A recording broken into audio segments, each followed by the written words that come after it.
é a compreensão de que, quando se fala na Bíblia Satanás, essa expressão, né, esse termo, é originalmente, tá, pelo próprio grego ou pelo hebraico, Satã, em hebraico, né, e diabolos, do grego, latim, né, nós temos, na verdade, dois adjetivos.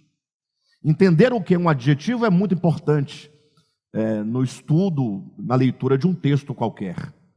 Eu sei que a gente às vezes despreza, né, os estudos para identificar o que é um substantivo, o que é um adjetivo, mas entenda pelo menos duas coisas básicas.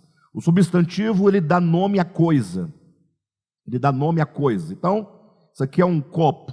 A palavra copo dá nome a este objeto e, portanto, nós temos aqui um substantivo. Ora, quando eu digo copo grande, grande já dá uma qualidade para o copo e, portanto, grande já é de uma outra classe gramatical chamada adjetivo. Os adjetivos dão a qualidade, a característica da coisa. Enquanto o substantivo dá nome à coisa, o adjetivo qualifica a coisa. Por que essa explicação? Não é aula de português. É só para a gente lembrar que quando a Bíblia usa o termo Satã, esse termo, na sua origem, é um adjetivo, o que significa que ele qualifica a coisa. No caso, tratando-se do querubim caído, né, qualifica o querubim enquanto um opositor, um adversário de Deus.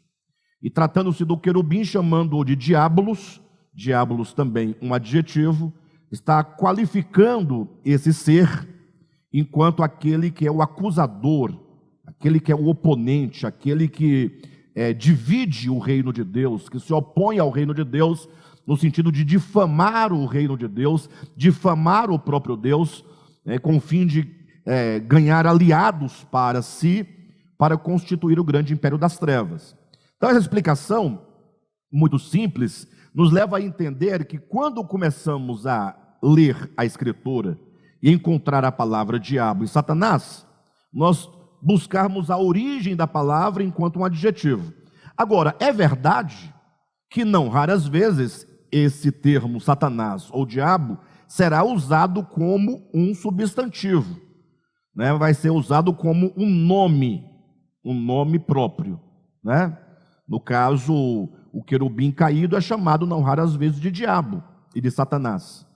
Mas quando você reúne essas duas ideias e você se lembra que o querubim caído, não é o que se chama comumente Satanás ou diabo, ele em sua própria natureza, conforme Deus o criou, ele é um ser criado da categoria de querubim. Querubim é uma categoria de criação.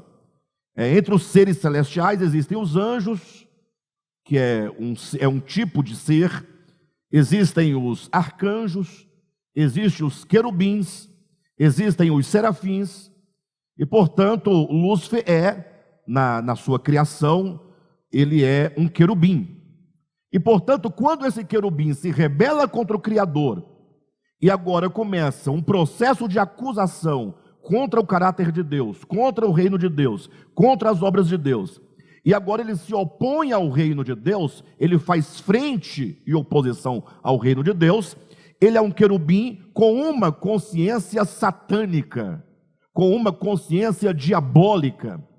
Então nós precisamos urgentemente resgatar isso, para que nós possamos vencer definitivamente a figura mítica, né, do diabo, enquanto aquele ser de chifre, de rabo, de tridente, olhos puxados, pé de cabra e etc., que é uma figura que coloca muito medo nas pessoas.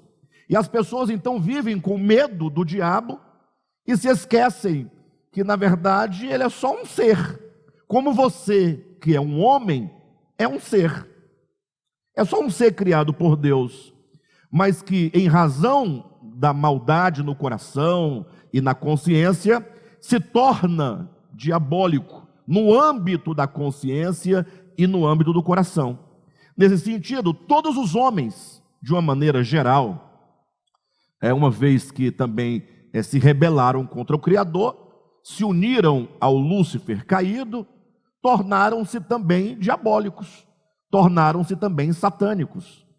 E a grande prova é que nos evangelhos o próprio Senhor Jesus, por 2 vezes, chama a Pedro, né? Uma vez chama Pedro de Satanás, Mateus capítulo 16, e no evangelho de João, Judas é chamado de diabo. Jesus, olhando para os 12 discípulos, disse: eu não vos chamei porventura em número de 12, um dentre vós, entretanto, é diabo. Então, como pode, né, Jesus usar tal palavra? Ora, porque ele tinha a consciência do significado dessa palavra. Então, todo ser que se rebela contra o Criador se torna, no âmbito da consciência do coração, diabo, Satanás. No caso, como o Lúcifer caído, pelo menos no âmbito da revelação, no âmbito dos arquétipos bíblicos, ele é colocado como o primeiro, porque nós, seres humanos, pedagogicamente, precisamos de referências, sim ou não? Então, o Lúcifer é colocado como uma referência da origem do mal. E é lógico, nós sempre fazemos um recorte muito claro, que quando nós lemos a Bíblia e falamos da Escritura, estamos falando desta nossa criação, da qual nós fazemos parte. Porque a criação de Deus é muito vasta. Os irmãos não têm ideia do tamanho da criação de Deus, das possibilidades diversas de mundos e mundos e mundos, que nós não temos nem ideia. Eu sei que alguém pode questionar dizendo: então você crê em extraterrestre? Mas é óbvio que eu creio, mas é lógico, porque desde que eu creia em anjos, já estou falando de extraterrestre, porque o que é um extraterrestre? Aí quando você faz quando você coloca só ET, aí você lembra logo do dedinho, né? E aí você fica pensando naquele bichinho magrinho, cinza, do zoião. Aí nós somos tendenciosos, inclinados a essas imagens, né, estereotipadas, que criam para que nós possamos acreditar. Mas extraterrestre é só você olhar para a palavra. Eu insisto que vocês, ao lerem a Bíblia, olhem e procurem entender cada palavra. O que a palavra está dizendo? Primeiramente, extraterrestre. Então nós temos o terrestre. Terrestre é tudo que está na terra. Tudo que é da terra é terrestre. Só que existem seres extraterrestre, além da terra, fora da terra. Então quem acredita em anjo, acredita nesse sentido lato da palavra em ET, extraterrestre. Não estamos falando do ET de Varginha, nada disso, é Varginha, né? Ou qualquer outra coisa, bobagem.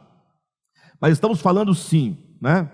Enfim, então, desde que esse Lúcifer, enquanto esse grande arquétipo, ele é apresentado como pai da mentira, ele é colocado como o primeiro pai, né? Aquele em quem a mentira é gerada originalmente. Só que agora ele começa a dissipar suas mentiras, a dissipar seus enganos, a pulverizar, tanto no mundo angelical dos céus, quanto na terra. E agora muitos seres vão aderindo à sua mentira.